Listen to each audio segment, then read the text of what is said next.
Flo, ton avis, bien sûr, je rappelle, 3 jours après l'élimination des Espoirs en quart de l'Euro, Sylvain Ripoll est toujours en place. A priori, ça ne devrait pas changer. Le COMEX de la Fédération française de football l'a plutôt soutenu, malgré son échec, rappelant qu'il n'avait perdu que 2 de ses 20 derniers matchs. On se donne le temps d'analyser plus en profondeur la situation et de recevoir également Sylvain Ripoll pour savoir s'il est encore motivé, s'il a encore des idées.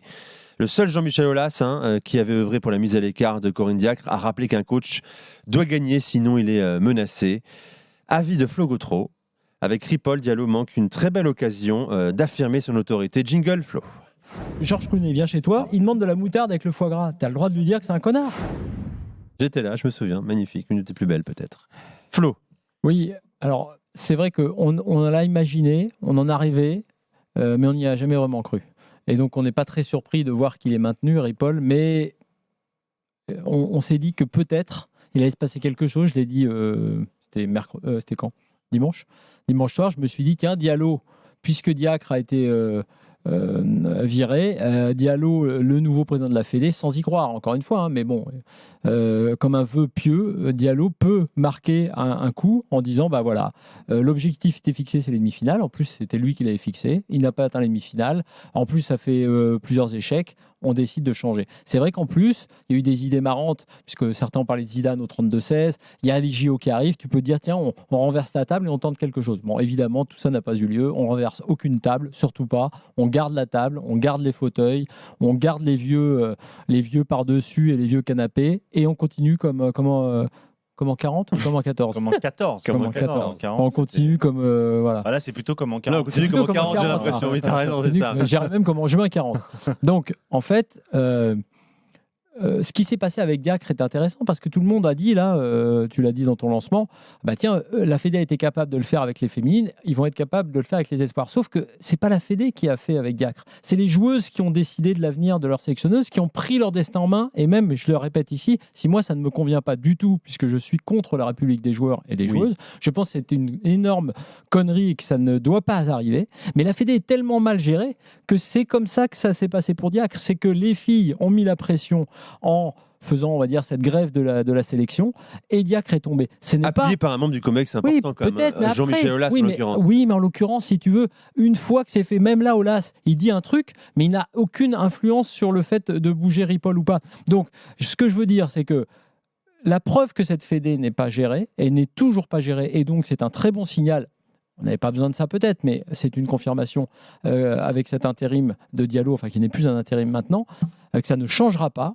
C'est que si Diacre, je le dis pour ceux qui l'ont dit sur les réseaux sociaux, a été changé, ça n'est pas parce qu'il y avait eu quelque chose de nouveau à la Fédé. C'est parce que les filles ont fait quelque chose qui n'est pas bien, à mon avis, mais elles l'ont fait. C'est comme ça. Elles ont pris leurs responsabilités, plus ou moins, et elles ont dégagé le coach. Je pense que ça ne doit pas se passer comme ça, dans une vraie fédération bien gérée. Effectivement, tu fixes des objectifs. Il n'y a pas que les objectifs, d'ailleurs, comme variable d'ajustement. Il y a aussi le bilan.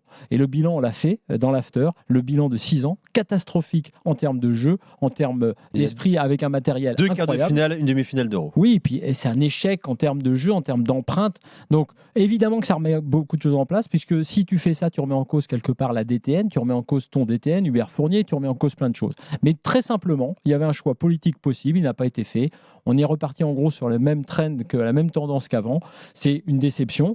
C'est aussi une déception et un grand danger pour ces Jeux Olympiques. Parce que cette équipe-là, qui s'est crachée, c'est la seule excuse qu'on peut trouver à Ripoll au dernier JO, parce que les clubs de Ligue 1 n'avaient pas joué le jeu. Il n'était pas pour grand-chose, il faut le reconnaître. Mais il y avait moyen de marquer le coup, d'une part, politiquement, au niveau de la Fédé, il y avait le moyen de marquer le coup sportivement en vue des JO. On n'a fait ni l'un ni l'autre. Ce n'est pas très étonnant. Tout continue comme avant. Thibaut. Alors, juste une remarque sur la méthode. On constate que la méthode a changé. Dans la méthode de désignation du sélectionneur, Dieu sait qu'on en a voulu à Noël Le Graët de prendre ses décisions tout seul, indépendamment du comité exécutif. Pour moi, le COMEX, c'est autre chose, c'est mon podcast, donc je dis comité exécutif. Je rappelle qu'il existe, ce podcast. Donc, on lui a beaucoup voulu de pas consulter les membres du comité exécutif. Là, on constate, en tout cas ce qui est filtré, donc ce qu'on en sait, que la décision est collégiale. Elle est collégiale avec Aulas, Marc Keller. Je ne sais pas en quelle qualité. Marc Keller, il est vice-président. Ah non, il s'occupe des équipes de jeunes. Alors, Marc Keller s'occupe des équipes de jeunes. Qui est un vrai poids dans ce comité exécutif. Voilà. Lui, en l'occurrence, c'est un soutien de Sylvain Ripoll. Voilà. Et donc, la décision est donc présentée comme une décision collégiale, en tout cas pas collégiale, au moins collective. Sauf qu'on en arrive aux mêmes conclusions, à savoir, on maintient le sélectionneur en poste, on invente de nouveaux critères, parce que rappelons que la feuille de route, c'était demi-finale minimum, donc c'est mathématique, c'est factuel, comme dirait Didier Deschamps ou comme dirait Sylvain Ripoll. Factuellement, le résultat n'est pas entériné, parce que ils se sont fait éliminer en quart de finale, donc dont acte, élimination. Ah ben non, parce que là, on apprend que les critères ont changé. Finalement, Marc Keller a dit que il n'a connu que 2 défaites en 20 matchs, et donc ça a changé le bilan, donc ça change le critère. Donc ça prouve une nouvelle fois que les méthodes ont beau changer, évoluer un peu, le raisonnement est toujours le même, et avec une constante, surtout maintenir les gens en place, et cette mentalité de forteresse assiégée, où plus on est opposé à l'un des leurs, plus ils vont le soutenir.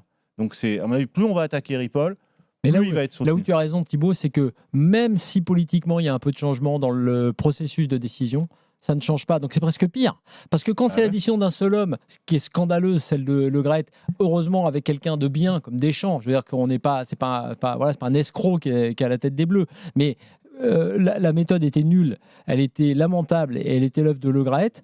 La méthode est un peu meilleure, et là, je veux dire que c'est un cas d'école. Autant Deschamps, il peut y avoir débat. Parce qu'il y en a qui, c'est un manager, c'est un gars qui a des résultats. Voilà, nous, moi je n'aime pas son jeu, mais il peut y avoir débat. Mais là, il n'y a pas débat.